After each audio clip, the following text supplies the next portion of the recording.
Radical porque te desafiliaste. Me desafilié hace 15, 20 días. Debía haberlo hecho antes. ¿Qué diría tu viejo? Yo entendería perfectamente. Mi viejo hubiera sido muy crítico con todo lo que viene haciendo la Unión Cívica Radical desde el 2015 en adelante. Macri, por ejemplo. Sí, el desplazamiento a la derecha en general, ¿no? Que se puso en marcha ese viraje. Bueno, pero la Unión Cívica Radical siempre tuvo una a la derecha, ¿no? Digamos. No, la Unión Cívica Radical, como el peronismo, ha tenido sectores más progresistas, en el partido más intransigentes, otros más transigentes, pero nunca hubo diferencias tan abismales como las que pueden existir hoy. Nunca había tenido las posiciones que tiene la Unión Cívica Radical desde los años 2015. Jamás había ocurrido eso. A ver, para no hablar sino de lo que ocurre en los últimos meses. ¿Usted cree que la Unión Cívica Radical hubiera votado en otra oportunidad la reducción del impuesto a los bienes personales en un momento como este? Cuando tienen que hacer un esfuerzo los que más tienen, porque los que menos tienen no están en condiciones de hacer esfuerzos, ¿no?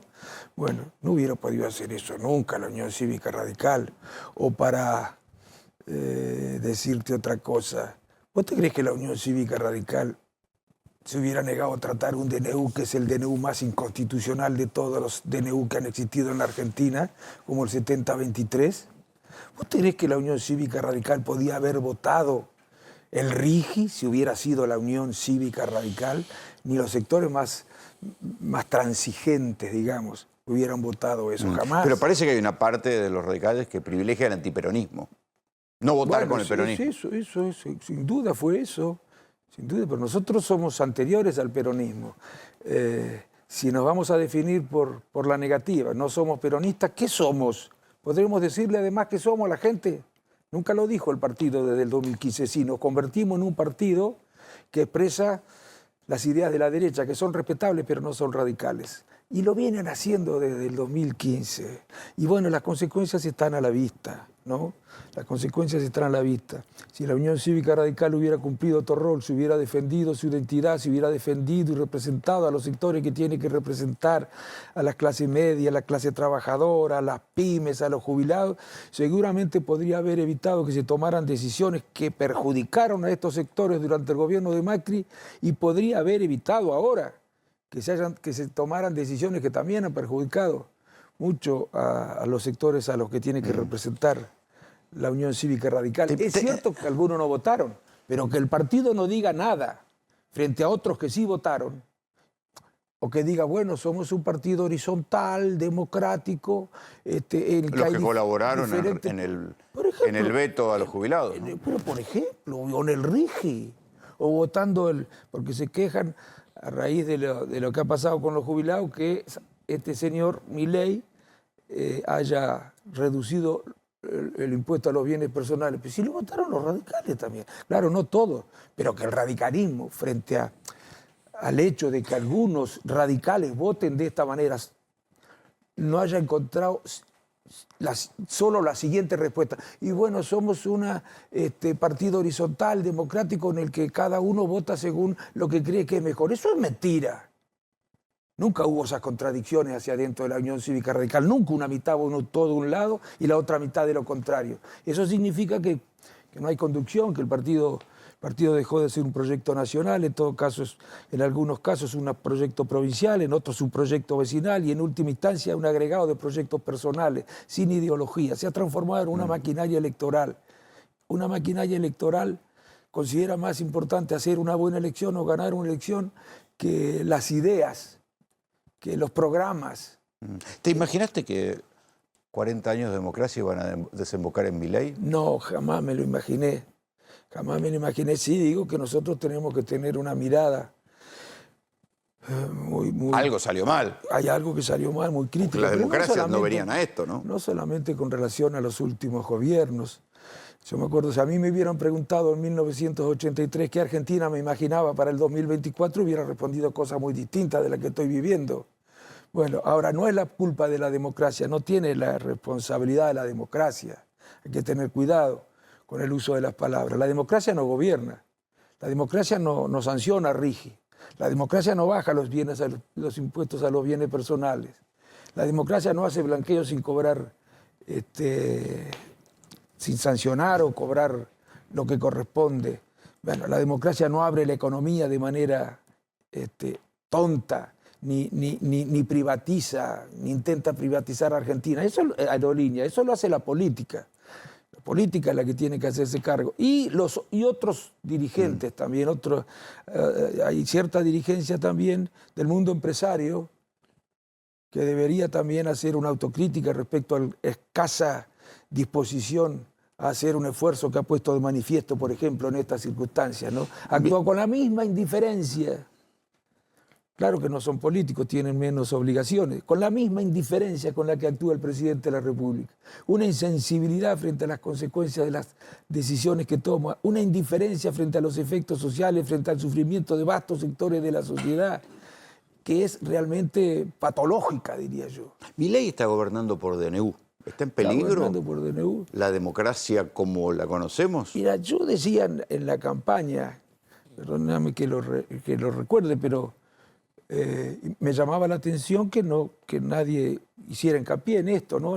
En los partidos que estaban compitiendo. Yo decía que por primera vez desde 1983 se ponía en riesgo por lo menos la convivencia democrática y la república en la Argentina con este señor. Pero ¿cómo no advertir sobre esto frente a un señor que cree que al adversario se le puede decir rata, gusano, parásito, excremento humano, y lo sigue diciendo todavía? Que lo mismo le decía a los periodistas y a los empresarios. A nosotros nos dicen sobrados. ¿Cómo no advertir que este hombre no comprende cuáles son los valores fundamentales que aseguran la convivencia democrática? Pero además, incluso una periodista, nunca vi yo que a un candidato a presidente o a un político importante le preguntaran: ¿para usted la democracia es el mejor régimen de gobierno? Eso nunca vi que le preguntaran a nadie. Ya la pregunta te tiene que hacer pensar por qué le hacen esta pregunta a este señor si estuvieras escuchando esto en otro país. Se lo preguntó, creo que era la Geuna. ¿Usted cree que la democracia es el mejor régimen de gobierno? Y trastabilló. No decía nada. El teorema de Arros y qué sé yo cuánto, no decía nada. Además está inspirado, él se inspira en intelectuales, filósofos, economistas, que consideran la democracia como una amenaza para la economía, claro, al mercado. Pero entonces dicen, querían constitucionalizar el neoliberalismo, digamos, ¿no? Dice, hay que tomar decisiones a nivel constitucional para evitar que los ciudadanos y la democracia puedan interferir en el funcionamiento de la economía, para que la economía solamente esté funcionando con los actores que están en el mercado, que por supuesto no son iguales, ¿no? Siempre son más poderosos. Si lo dejas funcionar al mercado, en la economía seguramente se van a beneficiar siempre los más poderosos. Y da la casualidad de que de la economía depende muchísimo las condiciones de vida de la gente. Yo no sé cómo este señor puede creer que va a mejorar las condiciones de vida de la gente si dejas que la economía solamente, en la economía interfieran solamente los agentes del mercado. Bueno, ¿qué podés esperar? Bueno, y también se vuelve a discutir sobre las sentencias a los militares, ¿no? Bueno, también todo se pone en tela de juicio. Creo que quieren resignificar, reinventar la historia, lo que ocurrió desde el 76 hacia adelante y lo que ocurrió después del 83 hacia adelante. Fueron juicios parciales, que no respetaron la verdad, que fueron injustos. Pues todo eso que es considerado en el mundo, lo que hemos hecho desde el 83 a la fecha, respecto a los derechos humanos, que es considerado un ejemplo. Yo he estado afuera, yo lo digo en serio, un ejemplo en el mundo. Todos estos señores ahora lo están poniendo en tela de juicio. Una de las pocas cosas por las que somos un ejemplo para el mundo, ¿no? Claro. Bueno, no hay ningún tribunal internacional que haya dicho que había que revisar las sentencias contra los genocidas en Argentina. No, nada, no. Pero no, ni ningún país. Bueno, yo no quiero mencionar otros países porque tal vez no hicieron las cosas que hicimos nosotros porque no podían, vaya a saber. Nosotros también. No fue ningún gobierno, ni un partido solamente, ni un gobierno, ni un partido. Fue el pueblo en su conjunto que decidió en 1983, entre las dos propuestas, la que decía no se los puede juzgar y la que decía se los puede juzgar, votó por la que decía que se los puede juzgar. Ahora, una vez que el pueblo votó así, todos acompañaron al juicio, a las juntas, a al gobierno cuando fue sometido a las presiones y tensiones que tuvo que enfrentar. En ese sentido fue obra de todo el pueblo. Pero bueno, la deuda que tenemos, digo, desde el 83 no es una deuda con la democracia, si vos querés, con la democracia formal, no. Es una deuda con la democracia social. Mirado desde el punto de vista de el progresismo, las buenas intenciones, la mirada democrática, más allá de los matices, algo salió mal como para que se abriera la puerta a semejante, para que el péndulo fuera para el otro lado con Milei. Sí, ¿Qué es lo que se hizo mal? Escribir un libro, ¿no? Pero bueno, creo que, mira, te voy a decir lo que yo creo, ¿no? Que cosas que ocurrieron mal, te voy a decir. En primer lugar, creo que tenemos que comprender que es un fenómeno nacional, que no solamente hay causas nacionales que explican este fenómeno, no es una singularidad nacional. La impaciencia de los pueblos con las democracias. Y con la falta de resultados. O con las alternancias de partidos políticos. Los últimos 2 años, mirá, yo creo que está pasando, mirá, en países que son tan distintos y distantes pasa exactamente lo mismo que acá. En España, en Francia, en Italia, en Hungría, en Países Bajos, en Grecia, en Alemania, en todos lados están hay ultraderechas emergiendo liderazgo y crecen. Y si no se modifica el statu quo en esos países, si los que han tenido la responsabilidad de generar las condiciones... Pero en esos lugares no se empobrece a la gente. Sí, se la empobrece, pierden derechos, pierden calidad los servicios que prestaba el Estado. Si no, la gente vota y crees que por qué vota a esas fuerzas y se enoja tanto con los partidos que gobernaban, porque están mejor. Claro, comparado con nosotros están mejor, porque tuvieron un estado de bienestar mucho más fuerte que el nuestro, pero comparado con ellos mismos están registrando retrocesos importantes.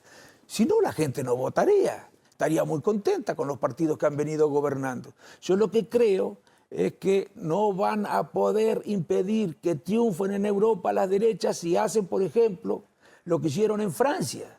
Si después de reunirse todos para impedir que gane la ultraderecha, terminan actuando, gestionando, tomando decisiones que significan reiterar el statu quo, es decir, no modificar ninguna de las condiciones por las cuales crecieron las ultraderechas. Bueno, y nosotros tuvimos... Bueno, 2 gobiernos, los 2 últimos, que no dieron respuesta a las necesidades de la gente.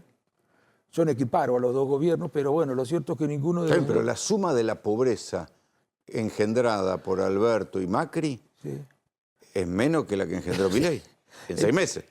La pobreza del gobierno de Cambiemos y la del gobierno de Unión por la Patria, la pobreza de este señor en 6 meses es igual a la que se generó con Cambiemos y Unión por la Patria en sus 2 mandatos. En 8 años. Pero ¿y cómo no va a ocurrir eso con las propuestas que hacía? Porque, a ver, dicen, el gobierno anticipó que iba a hacer un ajuste.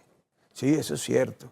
De manera que nadie puede sorprenderse por lo que está ocurriendo. Pero eso no es cierto. Esto último no es cierto, porque el gobierno... ¿Engañó a la gente? Y pues el gobierno dijo que no iban a pagar los que menos tienen el ajuste. Y no ha hecho otra cosa que descargar el ajuste sobre los que menos tienen. Los que más tienen no solamente no han hecho esfuerzo, están mejor.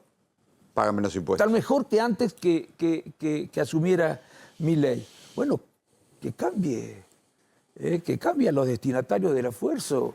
Hay muchas exenciones fiscales, hay muchos subsidios a empresas, que podrían discutirse ahora. No digo anularlos, como dicen algunos economistas, digo que hay que tratar de ver si no pueden eximir, que paguen un poco más, que las exenciones impositivas sean menores, que los subsidios sean menores, que no dejen de ganar, pero que ganen un poco menos, para que no sufran tanto. ¿Cómo te imaginas que sigue esta película?